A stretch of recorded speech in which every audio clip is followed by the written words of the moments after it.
तो बच्चों आज हम आपको पढ़ाने चल रहे हैं सिंधु घाटी सभ्यता। क्या पढ़ाएंगे? सिंधु घाटी सभ्यता। आज इसके विषय में पढ़ाएंगे। वेरी इंपॉर्टेंट टॉपिक है आपके उसमें। जैसे आपने देखा था कि हिंदी साहित्य के इतिहास का जो विभाजन था, तो 2 मिनट में आपको बता दे रहे हैं। हिंदी साहित्य का नहीं, इतिहास का विभाजन। इतिहास का विभाजन। इतिहास का जो विभाजन था उसको कितने भागों में किया गया था? मुख्य रूप से 3 भागों में। कितने भागों में? 3 भागों में किया गया था। कौन कौन सा, आइए देखते हैं। सबसे पहले आपको बताए थे, सबसे पहला काल कौन सा था? प्रागैतिहासिक काल।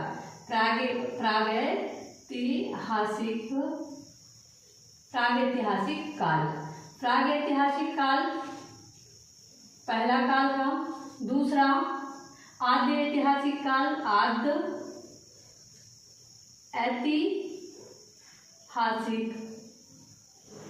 ऐतिहासिक काल। और तीसरा आपका था ऐतिहासिक काल। ऐतिहासिक काल। कौन सा था? ऐतिहासिक काल था।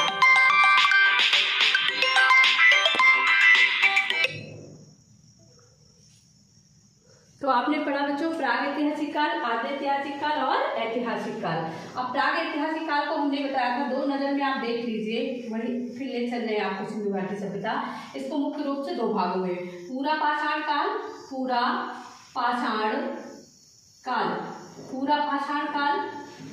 और ताम्र काल।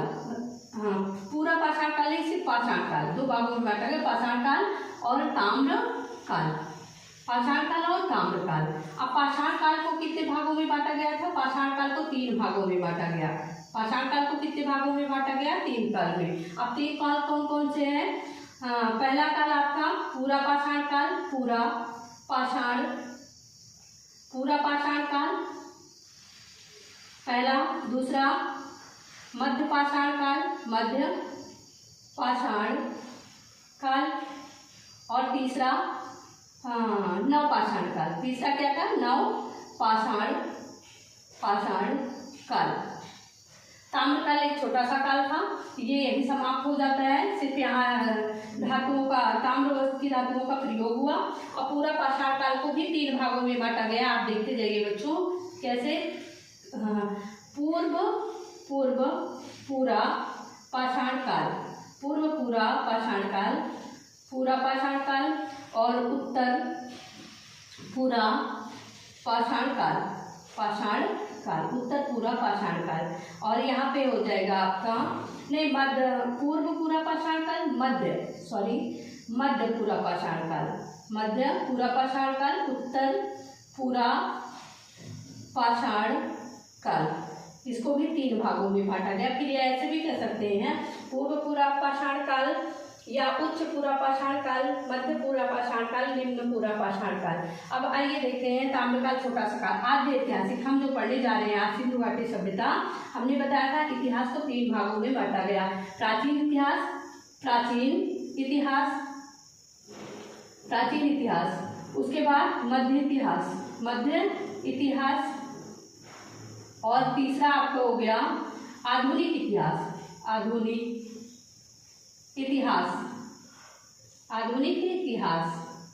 हमने बताया था कि आधुनिक इतिहास को कई नाम से जानते हैं। अर्वाचीन हो गया, या फिर नवीन ऐसे नवीन इतिहास, अर्वाचीन इतिहास और आधुनिक इतिहास। और इसको जो पढ़ने जा रहे हैं सिंधु घाटी सभ्यता, 2 भागों में बांटा गया। आद्य ऐतिहासिक काल को सिंधु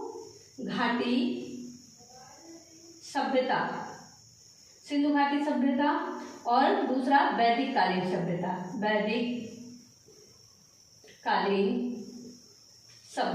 सिंधु घाटी सभ्यता, वैदिक कालीन सभ्यता।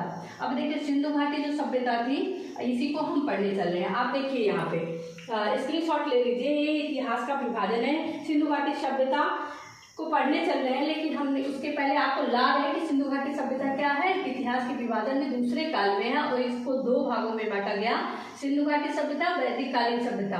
तो सिंधु घाटी सभ्यता को हम पढ़ने चल रहे हैं। आइए देखते हैं आगे। आपने ले लिया होगा स्क्रीनशॉट, आगे बढ़ते हैं हम बच्चों, और उम्मीद है कि आप समझ पा रहे होंगे कि प्रागैतिहासिक काल, आदिऐतिहासिक काल, ऐतिहासिक काल। ऐतिहासिक काल को 3 भागों में बांटा गया, एशियन हिस्ट्री, मिडिवल हिस्ट्री और क्या कहते हैं आपको मॉडर्न हिस्ट्री। फिर आदिऐतिहासिक पे आते हैं सिंधु घाटी सभ्यता। आदिऐतिहासिक काल वह काल है जिसमें लिपि तो मिली, मानव लिपि से तो परिचित था, लेकिन शैली और लिपि से, लेकिन उसे पढ़ नहीं पाया, आज दिन तक वो पढ़ी नहीं जा सकी, और उसे 2 भागों, सिंधु घाटी सभ्यता और वैदिक कालीन सभ्यता। फिर प्रागैतिहासिक काल जो आपका पहला काल था, इसमें लिपि से परिचित ही नहीं थे मानव, उनको लिपि के विषय में कोई ज्ञान ही नहीं था, और इसे 2 भागों में बांटा गया। पाषाण काल, पूरा पाषाण काल को भी 3 भागों में बांटा गया, पूरा पाषाण काल, मध्य पाषाण काल और नवपाषाण काल।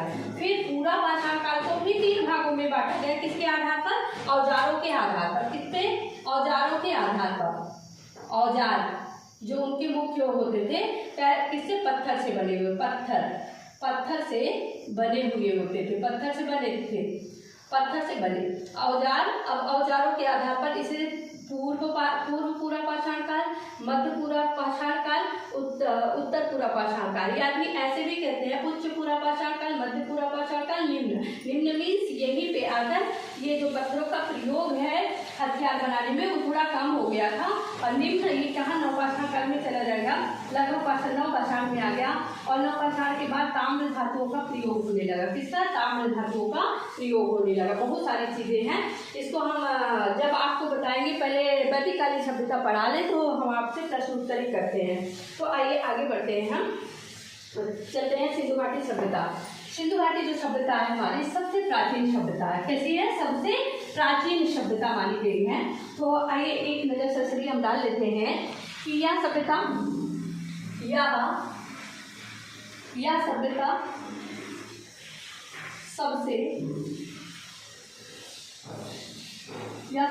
है, सबसे प्राचीन सभ्यता है, सबसे प्राचीन सभ्यता है, और यह सिंधु नदी पर बसने के कारण, सिंधु नदी पर बसने के कारण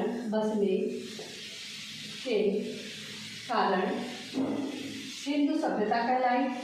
सिंधु सभ्यता कहलाई, सिंधु सभ्यता कहलाई। और सबसे पहले ध्यान दीजिए, यह सिंधु सभ्यता कहलाई, और सर्वप्रथम कह सकते हैं आप कि सर्वप्रथम हड़प्पा, सर्वप्रथम किसकी, हड़प्पा, सर्वप्रथम हड़प्पा का ज्ञान हुआ, सर्वप्रथम हड़प्पा का ज्ञान हुआ, और इसलिए इसे हड़प्पा सभ्यता भी कहते हैं। हड़प्पा सभ्यता भी कहते हैं, हड़प्पा सभ्यता भी कहते हैं। मतलब कहने का मतलब क्या है कि यह सभ्यता सबसे प्राचीन सभ्यता है, और यह सिंधु नदी पर बसने के कारण सिंधु सभ्यता कहलाई। लेकिन ये हड़प्पा सभ्यता उसी को ही कहा जाता है। क्यों इसके नाम से, हड़प्पा सभ्यता के नाम से जाना गया, और भी सभ्यताएं मिली, लेकिन सबसे जो प्राचीन, सबसे पहले जो सभ्यता सिंधु नदी पर मिली वो हड़प्पा सभ्यता है। और कब मिली थी ये, सबसे पहले 1921 में। कब मिली थी, 1921 में। और किसकी खुदाई में, सर मार्शल जॉन के निर्देशन में, सर मार्शल जॉन के निर्देशन सर मार्शल जॉन के निर्देशन में, ध्यान दीजिए वेरी इंपॉर्टेंट है, हड़प्पा सभ्यता कब मिली, या सिंधु घाटी सभ्यता की सबसे प्राचीन सभ्यता कौन सी है, हड़प्पा सभ्यता कब मिली, 1921 में। कब, किसके निर्देशन पूछा जाता है, सर मार्शल जॉन के निर्देशन में मिले। और इसी खुदाई मतलब किसने करवाई थी, दयाराम साहनी, दयाराम साहनी। अब ऐसे दयाराम साहनी ने क्या किया था, इसकी खुदाई करवाई थी, दयाराम साहनी ने इसकी खुदाई कराई। किसने करवाई बच्चों, दयाराम साहनी। अब दयाराम साहनी ने खुदाई कराई किसके निर्देशन में, सर जॉन मार्शल के निर्देशन में। कब कराई थी, 1921 में कराई थी। या किस नदी पर है, तो सिंधु नदी। हड़प्पा सभ्यता यानी हड़प्पा सभ्यता किस नदी पर बसा हुआ है, तो सिंधु नदी पर। किस पे, सिंधु नदी पर। ये पूछा जा सकता है, सिंधु नदी पर। और सिंधु नदी वर्तमान में कहाँ पे पड़ता है, मतलब जो सभ्यता मिली तो पाकिस्तान में। कहाँ मिलता पड़ता है ये, पाकिस्तान, वर्तमान की बात कर रहे हैं, पाकिस्तान।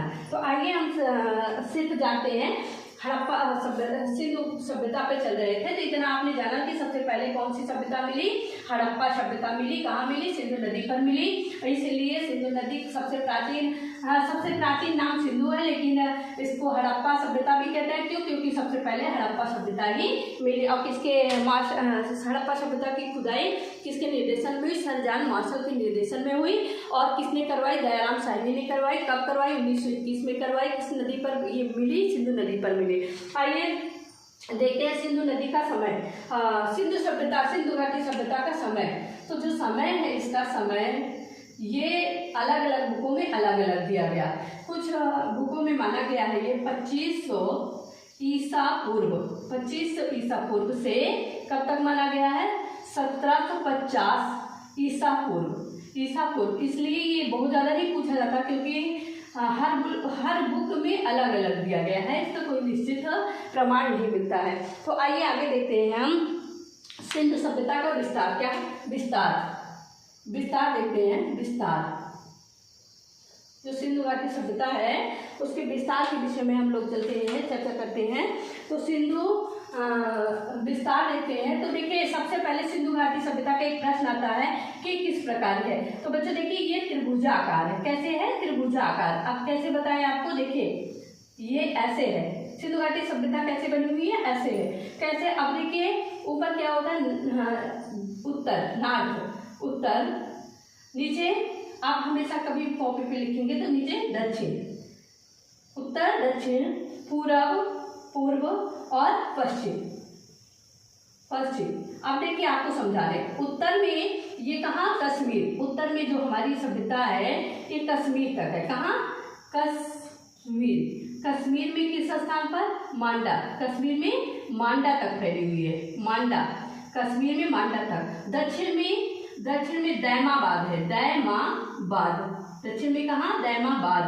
और दैमाबाद कहाँ है, महाराष्ट्र में है, दैमाबाद कहाँ है, महाराष्ट्र में। दैमाबाद हमारा महाराष्ट्र में